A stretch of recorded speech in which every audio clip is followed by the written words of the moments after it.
Good morning बच्चों। हम राज चंदन कोड़ाम आज आप लोगों को कक्षा 6 इतिहास के बारे में बताना चाहता हूँ। सबसे पहले आपको ये जानना है कि इतिहास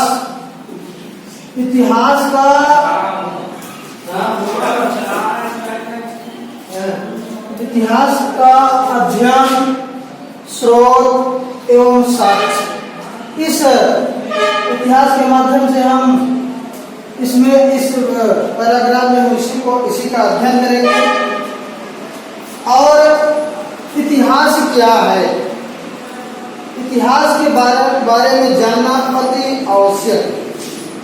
तो यहाँ हम लिख करके आप लोगों को बता रहे हैं कि यदि हमें आज से हजारों वर्ष पहले लोगों के बारे में जानना हो तो इन्हीं सब बातों को जानने के लिए हम इतिहास का ही अध्ययन करते हैं। यानी कि इतिहास का मतलब ये होता है कि जो समय बीत जाता है उसका जो हम अध्ययन करते हैं उसी को हम इतिहास कहते हैं। यहाँ लिख भी दिए हैं हम कि इन्हीं सब बातों को जानने के लिए हम इतिहास का अध्ययन करते हैं। इतिहासकार अतीत से प्राप्त तथ्यों और साक्ष्यों के आधार पर बीते हुए समय की जानकारी देते हैं। इतिहास बीते हुए समय और समय के लोगों को समझने और जानने का एक साधन है।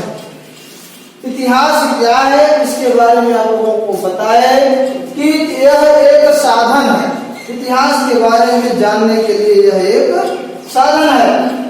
अब इसके अंतर्गत हम लोग आते हैं, देखते हैं कि इसके बाद आता है पुरातत्व। पुरातत्व प्राचीन काल में मानव द्वारा प्रयोग में लाई वस्तुओं, निर्मित मंदिरों एवं इमारतों आदि के अवशेषों का अध्ययन पुरातत्व कहलाता है। यानी कि चाहे मंदिर हो, चाहे इमारतें हो, और जो अवशेष हमको प्राप्त होते हैं इसी को हम पुरातत्व कहते हैं। और इनका अध्ययन करने वाले को हम पुरातत्ववेत्ता कहते हैं।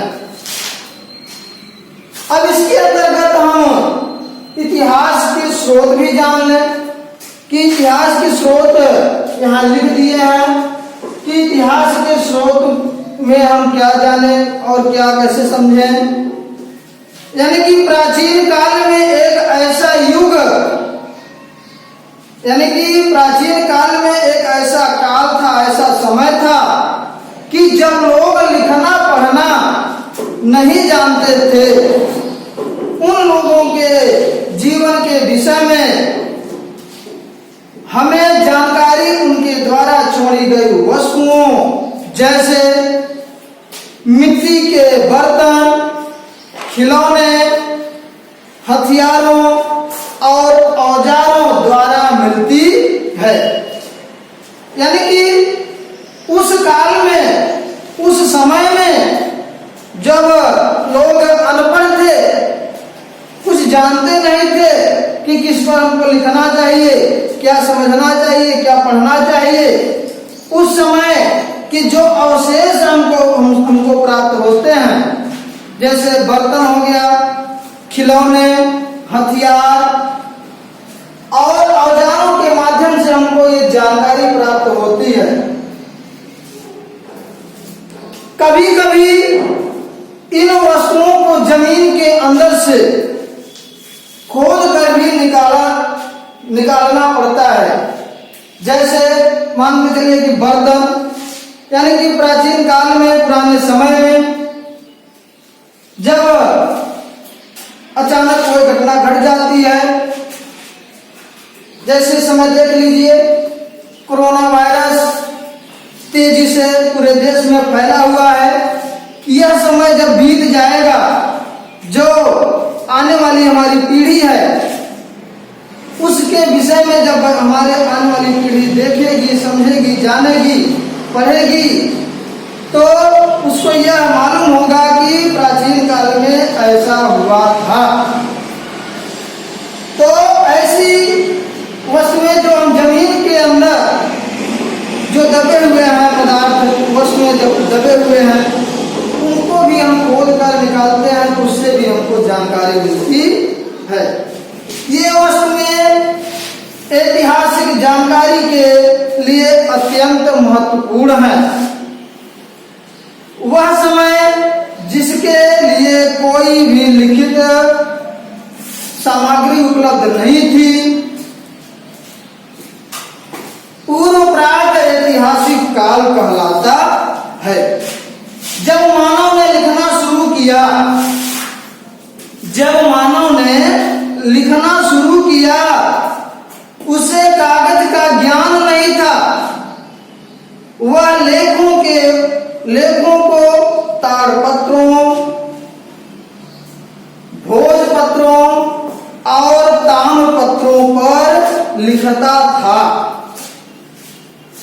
कभी कभी लेख बड़ी शिलाओं पर भी, स्तंभों पर भी, पत्थरों की दीवारों पर, मिट्टी या पत्थर के छोटे छोटे फलकों यानी कि टुकड़ों पर भी लिखे जाते थे। ताड़पत्र वृक्ष के चौड़े पत्ते, भोजपत्र के प्रकार के वृक्ष की छाल, ताम्रपत्र तांबे के टुकड़े होते थे। पर लिखे लेख पत्थरों की बड़ी चट्टानों पर लिखित और मुद्रित दस्तावेज से जानकारी मिलती है। इतिहास की जानकारी के लिए कई प्रकार के स्रोत साधन भी उपलब्ध हैं, यानी कि इस इतिहास के स्रोत को जानने के लिए हमारे पास कई भी साधन भी उपलब्ध हैं। जैसे यहां देखते हैं कि अगला नंबर है पुरातात्विक स्रोत। पुरातात्विक स्रोत में हम इसका देखेंगे कि प्राचीन समय के लोगों के बारे में हम उनके द्वारा लिखे गए अभिलेखों तथा उनके द्वारा उपयोग की गई वस्तुओं जैसे औजार, खिलौने, बर्तन आदि से जानकारी प्राप्त करते हैं। जब हम इन वस्तुओं के अवशेषों का जमीन के अंदर खोद कर उनका अध्ययन करते हैं और अपने अध्ययन के आधार पर उस समय के बारे में जानकारी एकत्र करते हैं, इसे पुरातत्व कहते हैं। खुदाई से प्राप्त छोटी से छोटी वस्तुओं का लिखित दस्तावेज तैयार किया जाता है। इन अवशेषों के अध्ययन के उपरांत ये किसी ऐतिहासिक निष्कर्ष पर पहुंचते हैं। इन वस्तुओं के आधार पर हम समय के सामाजिक, धार्मिक, आर्थिक एवं सांस्कृतिक जीवन को समझने में मदद मिलती है। यानी कि चाहे सामाजिक क्षेत्र में देख लीजिए, चाहे धार्मिक क्षेत्र में देख लीजिए, चाहे आर्थिक में देख लीजिए और सांस्कृतिक जीवन को भी देख लीजिए, ये प्राचीन काल को समझने में हमको बहुत ही मदद मिलती है। और देखिए अब आगे चलते हैं हम अभिलेख। मुद्रा अभिलेख के बारे में हम लोग देखते हैं कि उस समय के मुद्राएं कैसी थी, अभिलेख कैसे थे। मुद्राओं से तत्कालीन शासक का नाम, उसका समय तथा मुद्रा के आकार, प्रकार, उस समय की कला तथा धातु से बने आर्थिक स्थिति की जानकारी प्राप्त होती है। साथ ही सिक्कों के प्राप्ति स्थान के शासक के साम्राज्य विस्तार का भी पता चलता है। यानी कि जिस राज्य की जो मुद्राएं बनती थी, जो अभिलेख लिखे रहते थे, इसके माध्यम से भी हमको जानकारी मिलती है, इससे भी पता चलता था। अब देखते हैं साहित्य के स्रोत। साहित्य के स्रोत जिस पर लिखे जाते थे, लोग समझते थे, पढ़ते थे। आज हम लोग उसी को देखते हैं कि इस समय कौन से अक्षर किस में लिखे गए हैं। तो साहित्यिक स्रोत में हम देखते हैं ताड़पत्रों, भोजपत्रों, ताम्रपत्रों, चमड़े एवं लकड़ी के पट्टों पर लिखित लेखों के साथ साथ कुछ साहित्यिक ग्रंथों से भी लोगों के रहन सहन, विचारों, खान पान आदि के बारे में जानकारी प्राप्त होती है।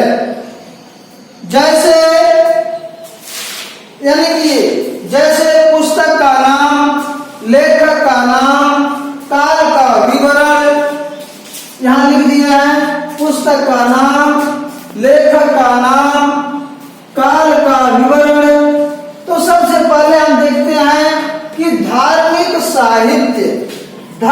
साहित्य में नंबर 1 देखते हैं वेद, जो कि वेद के लेखक यहाँ नाम लिखा हुआ है वाल्मीकि एवं वेद व्यास।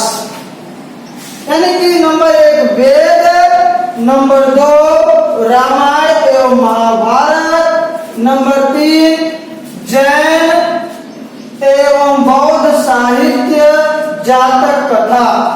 इन तीनों के लेखक का नाम है वाल्मीकि एवं वेद व्यास। अब इस काल का विवरण, यानी किस काल में ये लोग इनका रचना किए, तो इसमें लिखे हैं कि आर्यों के संबंध तत्कालीन समाज के राजनीतिक, सामाजिक एवं धार्मिक स्थिति के विवरण के समय में ये लोग इसका रचना किए। अब आगे आते हैं धर्मेतर साहित्य। नंबर 4 अर्थशास्त्र के लेखक का नाम है चाणक्य। और काल का विवरण, तत्कालीन समाज की राजनीतिक, सामाजिक, आर्थिक एवं धार्मिक स्थिति। 5वां नंबर है राजतरंगिणी। इसके लेखक हैं कल्हड़। कश्मीर के इतिहास के विषय में, यानी कि काल का जो विवरण है कश्मीर के इतिहास के विषय में बताया। अब आइए देखते हैं कि उस समय कुछ विदेशी भी हमारे देश में आए थे। विदेशी यात्रियों के वृत्तांत। नंबर 1 है इंडिका, जो कि पुस्तक है। इसके लेखक का नाम है मेगास्थनीज। यह यूनानी राजदूत था, ठीक। और काल का विवरण समुद्रगुप्त के समय में यह आया था, यानी कि चंद्रगुप्त मौर्य कालीन समाज की एक झलक। अब आते हैं 7वें नंबर पर यात्रा विवरण। फायान गुप्तकालीन, ये भी चीनी यात्री था। गुप्त काल से संबंधित है। 8वां नंबर यात्रा विवरण वेबसान, ये भी चीनी यात्री था, हर्ष के शासनकाल का विवरण है। यानी कि इन सब इतिहास को जानने के लिए इतिहासकार इन्हीं स्रोतों से उस समय की कृषि, पशुपालन, कामकाज, शिल्प, काम धंधे, व्यापार, नापतोल, लेन देन, कर आदि के आधार पर आर्थिक, घर परिवार, स्त्रियों की स्थिति, शिक्षा, रहन सहन, खान पान, वेशभूषा, मनोरंजन, त्योहार, मेले आदि के आधार पर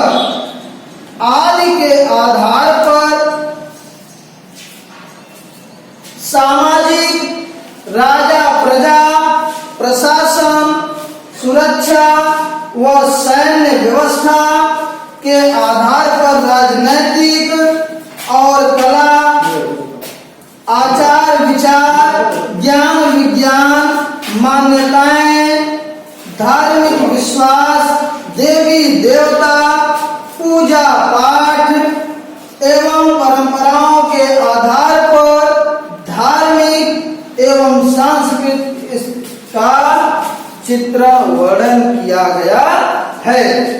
बच्चों, इस वीडियो में आपको अगर ये पूरा अच्छे से सुनेंगे, समझेंगे तो जरूर कुछ न कुछ समझ में आएगा। ज्यादा से ज्यादा इस वीडियो को शेयर करें। बहुत बहुत